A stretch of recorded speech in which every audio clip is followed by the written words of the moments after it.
जय श्री कृष्ण भक्तजनों। तो आज हम पौष मास के शुक्ल पक्ष की पुत्रदा एकादशी का महात्म्य सुनते हैं। तो आइए आप भी श्रवण कीजिए।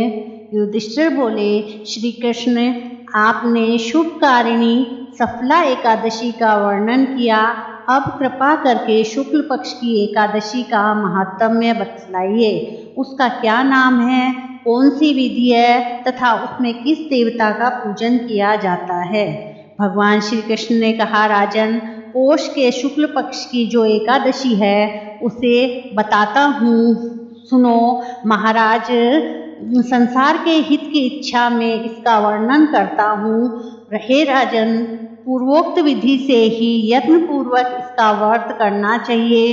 इसका नाम पुत्रदा है। यह सब पापों को हरने वाली उत्तम तिथि है। समस्त कामनाओं तथा सिद्धियों के दाता भगवान नारायण इस तिथि के अधिदेवता हैं। चराचर प्राणियों सहित समस्त त्रिलोकी में इससे बढ़कर दूसरी कोई तिथि नहीं है। पूर्व काल की बात है, भद्रावतीपुरी में राजा सुकेतुमान राज्य करते थे। उनकी रानी का नाम चंपा था। राजा को बहुत समय तक कोई वंशधर पुत्र प्राप्त नहीं हुआ, इसलिए दोनों पति पत्नी सदा चिंता और शोक में डूबे रहते थे। राजा के पितर भी उनके दिए हुए जल को शोकाश्वास से गर्म करके पीते थे। राजा के बाद और कोई ऐसा नहीं दिखाई देता जो हम लोगों का तर्पण करेगा। यह सोच सोचकर पितर दुखी रहते थे। एक दिन राजा घोड़े पर सवार हो गहन वन में चले गए। पुरोहित आदि किसी को भी इस बात का पता न था। मृग और पक्षियों से सेवित उस सघन कानन में राजा भ्रमण करने लगे। मार्ग में कहीं शियार की बोली सुनाई पड़ती थी तो कहीं उल्लुओं की। जहाँ तहाँ रीछ और मृग दृष्टिगोचर हो रहे थे। इस प्रकार घूम घूम कर राजा वन की शोभा देख रहे थे। इतने में दोपहर हो गई। राजा को भूख और प्यास सताने लगी। वे जल की खोज में इधर उधर दौड़ने लगे। किसी पुण्य के प्रभाव से उन्हें एक उत्तम सरोवर दिखाई दिया, जिसके समीप मुनियों के बहुत से आश्रम थे।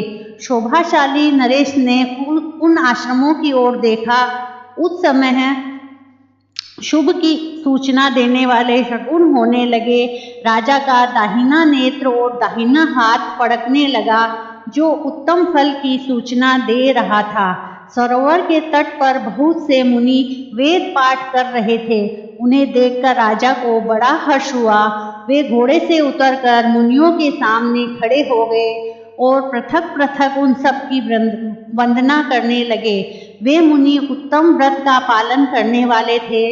जब राजा ने हाथ जोड़कर बारंबार दंडवत किया, तब मुनि बोले, राजन, हम लोग तुम पर प्रसन्न हैं। राजा बोले, आप लोग कौन हैं, आपके नाम क्या है तथा आप लोग किस लिए यहाँ एकत्रित हुए हैं, यह सब सच सच बताइए। मुनि बोले, राजन, हम लोग विश्व के देव हैं, यहाँ स्नान के लिए आए हैं। माघ निकट आया है। आज से 5वें दिन माघ का स्नान आरंभ हो जाएगा।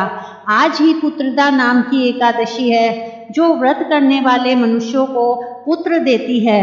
राजा ने कहा, विश्व वे देवगण, यदि आप लोग प्रसन्न हैं तो मुझे पुत्र दीजिए। मुनि बोले, राजन, आज के ही दिन पुत्रदा नाम की एकादशी है। इसका व्रत बहुत विख्यात है। तुम आज ही इस उत्तम व्रत का पालन करो। महाराज, भगवान केशव के प्रसाद से तुम्हें अवश्य पुत्र प्राप्त होगा। भगवान श्री कृष्ण कहते हैं, युधिष्ठिर, इस प्रकार उन मुनियों के कहने से राजा ने उत्तम व्रत का पालन किया। महर्षियों के उपदेश के अनुसार विधि पूर्वक पुत्रदा एकादशी का अनुष्ठान किया। फिर द्वादशी को पारण करके मुनियों के चरणों में बारंबार मस्तक झुकाकर राजा अपने घर आए। तदंतर रानी ने गर्भ धारण किया।